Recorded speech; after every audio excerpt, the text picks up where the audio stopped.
everybody. How you doing? This here is the Portland Pickles pregame show, if you haven't guessed that already. Here's something else for you. We're going to call this edition the More Fun with Basketball. Wait a minute, I forgot what we were going to call this. The More Fun with Basketball edition. So here we go. We got Mike Chexx on my right and Coach Mags on my left. Mike, take us in. Coach, how you doing? Good. Coming off a football score of a game last night. There were a lot of runs scored last night. Yeah, there was a lot of runs scored. I mean, they earned their runs in their big inning. They took advantage of us walking three guys, and it was you found yourself trailing by 4 in a hurry, a blink of an eye. But our guys, as usual, and I'm going to say as usual as I knock on wood, they usually rebound. And we get punched in the mouth, and we have the tendency to return fire, right? And we have the ability to put up a crooked number in a hurry just because we were pretty offensive. And we got some good at-bats, got some guys on base, had some great 3-2 at-bats, drew walks, got a couple of big knocks with 2 strikes. And with 2 outs. And 2 outs, yeah. So that's the key. They're doing a really good job of just getting deep into counts and then competing their backsides off. Well, when you can run an opposing pitcher's pitch count up, you're not going to be in a bad position there. So you got, it was a rough start last night for Takamoto. Went 3 1/3 innings last night, walked 4, gave up 4 hits, 6 runs. All of those were earned. But after that, you had Lim, Ricamini, and Stancato, and between the 3 of them, no other walks the rest of the game. So at least, the first few innings were rough, but the back of the bullpen got you through to the finish line last night. Yeah, we just went over that in our pregame meeting. The relievers yesterday were unbelievable. And, that's where we're going to be really skinny for a while, or just because of the draft choices leaving. Right. But they did a really good job of just going after hitters, being in the strike zone, and trusting their stuff. And I think Suki had a rough inning, and a lot of it I think had to do. He obviously had something to do with it, but there was also some things we could have done to help him that we didn't do, and we're prepared to make it happen for him. And it's learning how to do things a little bit different, right? He's a young kid, but his stuff was electric. Right. And so you get knocked around for a little bit, and there's nothing wrong with that, by the way.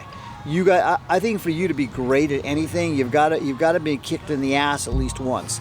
You're gonna learn from your mistakes, right? You're gonna learn how to rebound after you failed. So that's an important thing for him. It's in the learning process. It's not exactly a fun thing for you to learn. No, it's never fun going through it. But young guys get it, right? So you're gonna get your backside kicked every once in a while. Now we'll see how he rebounds. And today, in speaking with him, he's ready to get the ball and go back again to work next week. So I love his competitive energy. It's gonna be fun to watch him next week. Right on.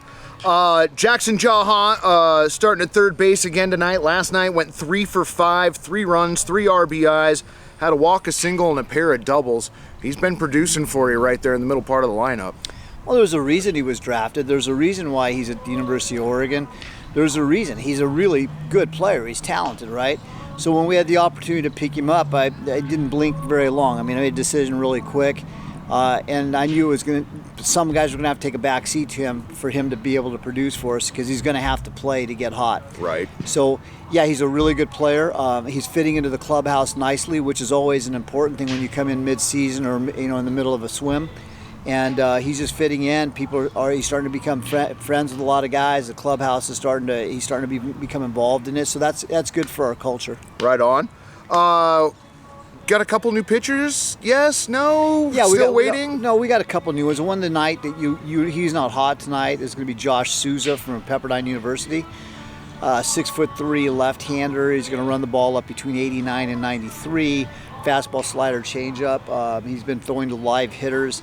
He's game ready right now. We'll just ease him into the rotation or into the bullpen rotation rather. Okay. So it's a nice thing to have. It's another left-hander, right? And somebody that can help us in the back end.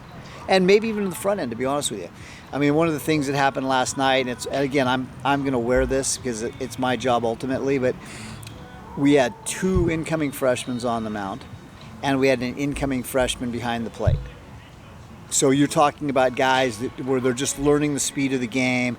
They're not necessarily understanding how to pitch with 0-2 strikes. Because in high school, you go 0-2 and everybody's going to throw a curveball. Right? Okay, yeah. So right. It doesn't work here, right? Yeah. Okay, so there's different ways to pitch people, and we're sort of just like we just didn't do a really good job of helping each other. Is this the level where pitchers start to learn what their strengths are in pitching an account? Like, if you've got a batter, if you're behind 2-1, like, is this the level where they start to develop okay, this is what I'm going to go to 2-1, this is what I'm going to go to 1-2? I think this is where they start to learn to pitch backwards. I mean, okay. you want to throw an off-speed pitch, depending on the situation of the game. If it's a tight game and you have an open base, you may want to be pitching backwards, throwing off-speed pitches and fastball counts. But what I think pitchers really begin to learn here, and we talked about it in our pregame meeting, is that you need to be committed to what you're going to throw. You can't just throw a pitch because the catcher puts the number down, and the analytics and the scouting report or whatever you're using says, this is a good time for a slider. This is a good time to run a two-seamer inside.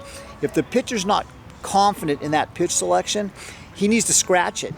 He needs to throw something that he's fully committed in, because he will execute the pitch he's fully committed in, better chance to execute it, rather than the pitch that he's wondering about mentally. Okay. So that's important for them to know they can shake. But in modern baseball, travel baseball, where all these kids are playing and coaches have charts, high school when coaches are calling games for people, they turn them into robots. And you can't be a robot and play this game. It's a physical chess match. You have to think on your feet. You have to react on your feet. It's great for kids to play in organized sports, but at some point, you probably get more out of just playing a sandlot game. Learning how to do it on your own, just essentially. Play. Yeah. Just play, and you don't need people reading off charts to you and calling pitches for you. The thing is, they should be teaching you how to call the game. Well, right? And there's still something to be said for gut instinct in situations. A pitcher has to be committed to what he's going to throw. Right. So it's Trailblazer night here at Walker Stadium. Mags, if you weren't coaching baseball, is there another sport that you would like to coach? Do you have any love of other sports? Earlier in my career, yeah, I coached college football. Okay. And I coached high school basketball when I was young, and I don't know. Everybody likes to be under the lights on Saturday afternoon, right? So right. That's fun. Basketball was sort of fun. I mean, but baseball is the best. I would probably choose to do something like golf. I would want to coach golf. Yeah? Yeah, because they have great bars. So, yeah, I'm going to take golf. Now, do you golf when you have time? No. No? Okay. Sitting on a tee, how hard can it be? I mean, it's not like the guy's 60 feet 6 inches away from you and he's saying, hey, here's the slider. He's not telling you a slider's coming. Right. He could kill you with a pitch if you hit in the head. I've never seen anybody get hit by a golf ball. He's also that golf ball's also not coming at you at 90 miles an hour. I do this. Yes, right. So I tell Hopple and BG every day. It's a great argument. I get them all ready. They get mad at me. They start screaming at me because they think I don't know what I'm talking about. And I'm having fun with them. But yeah, I'd still rather coach golf. Okay. Think about it. You can ride around in a cart. Hey, hit it straight. Put it in the hole. Put it in the hole. I said put it in the hole. It does seem pretty easy to... Yeah, I saw Caddyshack, man. I know everything about golf. If you need tips on your golf game, get a hold of Coach Mags. He'll come out to the course and he'll give you some pointers. Maybe have a drink with you along the way. Absolutely. I'm all in. Ron, you got anything else today? I can't follow that.